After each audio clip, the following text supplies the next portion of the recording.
Ça, c'est quelque chose de nouveau dans l'histoire de l'humanité. C'est-à-dire que la protection nationale qui est, je crois bien évidemment que les frontières sont nécessaires pour protéger le droit aussi. Enfin, c'est lent.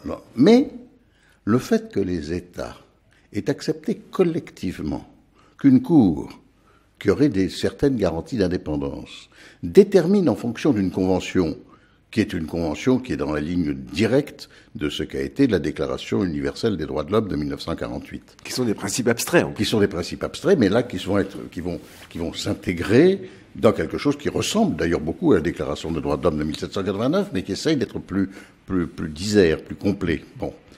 Et le fait qu'en fonction de ces principes, une Cour européenne prenne des décisions qui s'imposent aux États, et que les États aient accepté de s'incliner devant cela.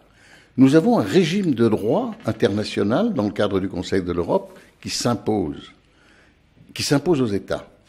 Ça, c'est quelque chose d'étonnant. Et je comprends que les Anglais soient pas contents du tout actuellement, qu'ils veuillent essayer d'en sortir, que les Russes soient absolument furieux, que les Turcs, n'en parlons pas, qui sont condamnés tout le temps, mais ils sont obligés de s'incliner.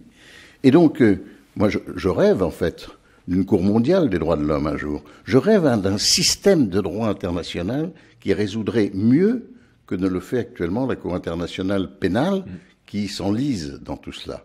Mais une Cour internationale qui donnerait des principes fondamentaux, c'est extraordinaire. Je crois que ça, c'est un gros progrès de la justice. Gros progrès de la justice. Les formes que nous utilisons doivent maintenant se faire conformément aux règles démocratiques de la Convention européenne des droits de l'homme. Ça a donné aussi beaucoup d'oxygène à la défense, c'est-à-dire qu'il y a une ressource argumentative extraordinaire dans la CEDH. Plus qu'une ressource argumentative, il y a une ressource juridique.